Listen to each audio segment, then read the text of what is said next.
Tal, ¿cómo andan? Bueno, espero que todo bien.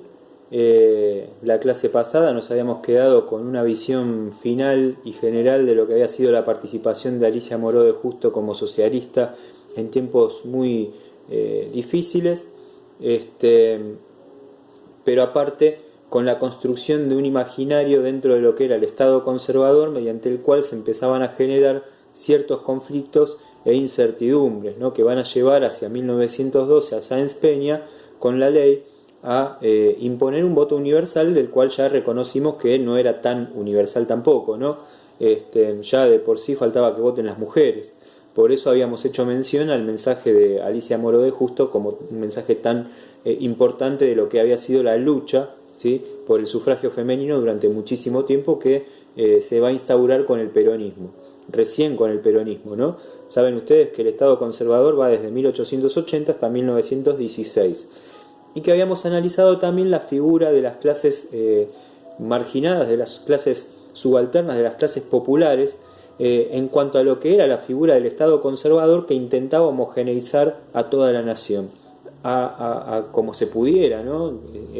Explayándose sobre una campaña del desierto que había llevado adelante la matanza y el genocidio de muchos nativos, sobre todo de la parte sur de la Argentina, y que había encontrado también una buena medida dentro de lo que era una sociedad disciplinaria y de control para poder correr de la sociedad, marginar de la sociedad a todo aquel que pensaba distinto o a todo aquel que se consideraba fuera de los marcos de la ley.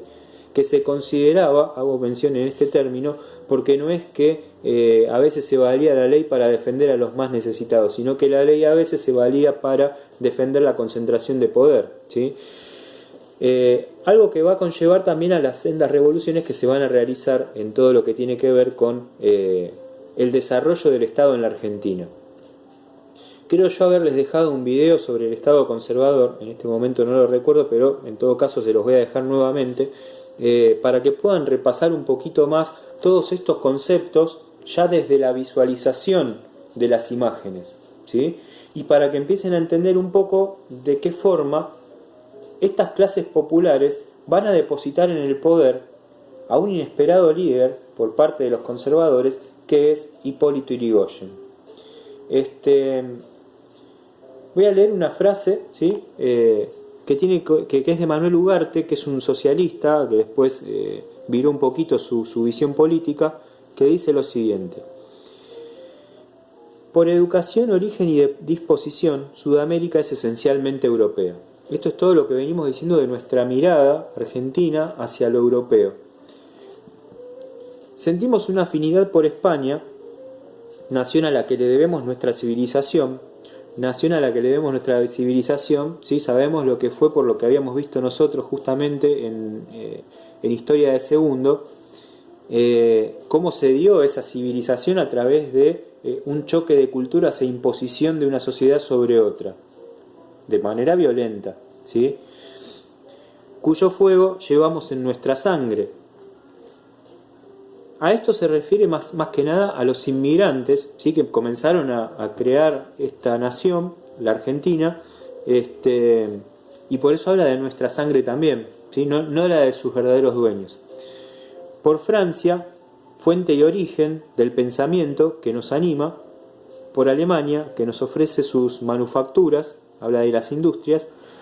Y por Italia, que alegremente nos ofrece los poderosos brazos de sus hijos, para extraer del suelo sudamericano las riquezas que queremos esparcir a lo largo del mundo. Pero a Estados Unidos no nos une otro vínculo más que el espanto y el temor. Habla de, entonces, cómo la Argentina trata, desde esta visión de un socialista, ¿sí?, cómo la Argentina trata de copiar la imagen de esta Europa iluminada, pero no así con su compañero de ruta, ¿sí?, porque estamos en el mismo continente, aunque ellos a veces parece que están en otro lugar, Estados Unidos, a quien le da una visión de espanto y temor, porque de alguna manera se quiere erigir, ¿sí?, también mediante consideraciones de su presidente Woodrow Wilson, como una potencia policíaca que va a defender los intereses de América. Entonces dice, bueno, Europa, acá no se mete nadie, ¿sí? Acá estamos nosotros para cuidar. ¿Para cuidar qué? ¿Sí?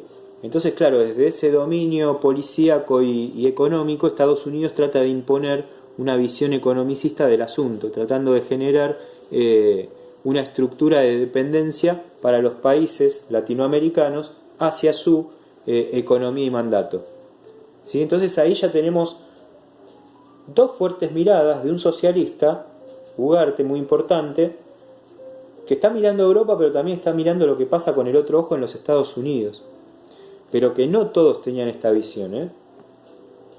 Porque también había críticas para Europa, sobre todo para Inglaterra, ¿sí? Que con sus capitales venía a imponer un endeudamiento excesivo, ¿sí? Que en cuanto el Estado argentino pedía un crédito, veían la posibilidad de meterse. Y ya vimos lo que pasó con el Paraguay, que era un país pequeño, en pleno desarrollo industrial, sin necesitar de nadie y sin necesitar de Inglaterra, que hace que Inglaterra digite, ¿sí?, de alguna manera lo que fue la guerra del Paraguay. Entonces, para tener presente, ¿no?, a cómo se va formando también este Estado nacional, ¿sí?, dependiente tanto de la visión capitalista del mundo. Que el mundo estaba virando hacia el capitalismo, digamos, un capitalismo muy fuerte, es cierto. Que la Argentina se tenía que sumar a ese movimiento globalizador. Nosotros exportábamos agro y necesitábamos importar tecnología. Por eso Sarmiento también hablaba de esto del capitalismo responsable. Cosa que evidentemente no le han hecho caso porque el capitalismo fue bastante irresponsable durante muchísimo tiempo. Que hacen que después en la línea histórica nosotros cuando analizamos veamos a personajes como Perón de repente que se trata de poner por fuera del capital, ¿sí? De hecho la marcha peronista dice contra el capital, que habrá que ver si es tan así, ¿no? Pero bueno, quiero decir cómo se va jugando en la historia esta imagen también de lo que es el capitalismo. Y que inevitablemente toda este conjunto de cosas, ¿sí?, que se están dando en nuestro país sobre todo, van a llevar a sendos movimientos políticos. Entre ellos, insisto, la aparición de Irigoyen. Para lo cual, el peronismo, ¿sí?, sin las ideas socialistas ni las ideas irigoyenistas, tampoco hubiera podido crear un semejante movimiento, ¿no? Aparece el primer líder de masas en la Argentina, que es Hipólito Yrigoyen. Perón toma mucho de eso. Perón toma mucho también del socialismo. De hecho, el sufragio femenino venía de una lucha anterior,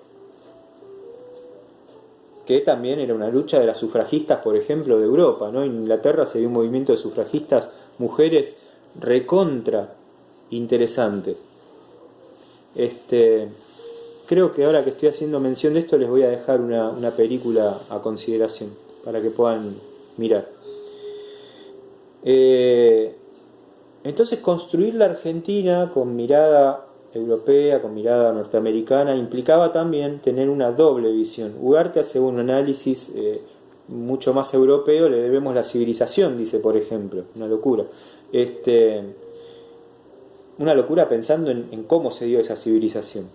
Y por otro lado, mirando a los Estados Unidos con ese temor de estos que vienen con el garrote, dicen que son los policías de América, pero se quieren quedar con nuestros recursos. Era una manera de erigirse Estados Unidos como el líder de toda América.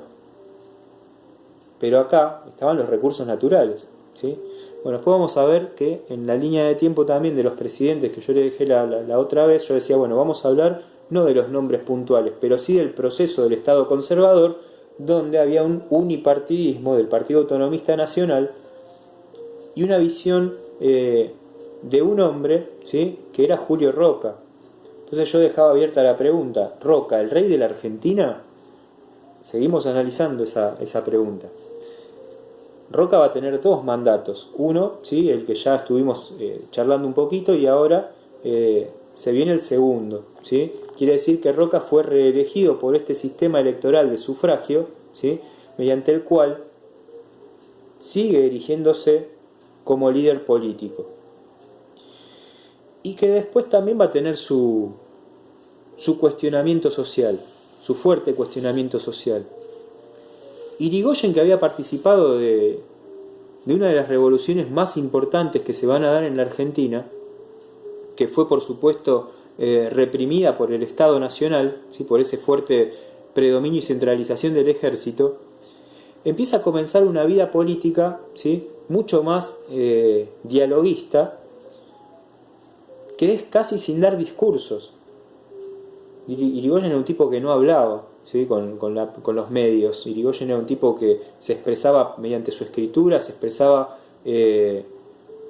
mediante discursos escritos, y que su diálogo real estaba con las personas, es decir, viajaba en tren por los pueblos, se reunía con grupos de personas, expresaba sus ideas políticas e intentaba de esa manera amalgamar a las clases populares, por supuesto, a las que él iba a pasar a formar parte de un equilibrio entre lo que iba a ser el Estado, intentando darles más participación a esas clases populares, y lo que era, por supuesto, la oligarquía conservadora con la que había que seguir lidiando, por más que él en lo posterior fuera presidente de la nación.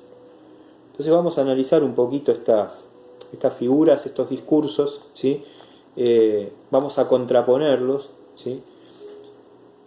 Y los vamos a tratar de expresar en una definición final, que es una actividad que por supuesto va a ir con nota, pero para la que van a tener que tener en cuenta las clases anteriores.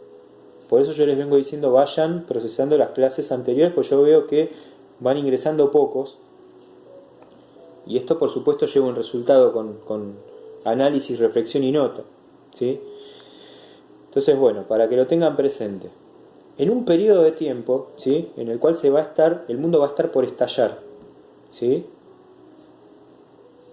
Lo vamos a dejar ahí y nos vamos a inevitablemente ir hacia esta mirada del imperialismo, ¿sí? Y la construcción del concepto imperialismo, para entender entonces de qué hablábamos en el mundo en ese momento, en ese contexto, y por qué un tratado que también vamos a ver, como el tratado Roca-Runciman,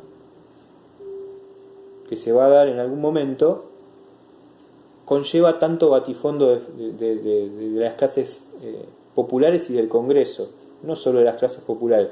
En el mismo Congreso se establece un debate sobre esta cuestión. Bueno, los dejo entonces con el análisis del texto, de los textos, y nos estamos viendo en el próximo audiovisual.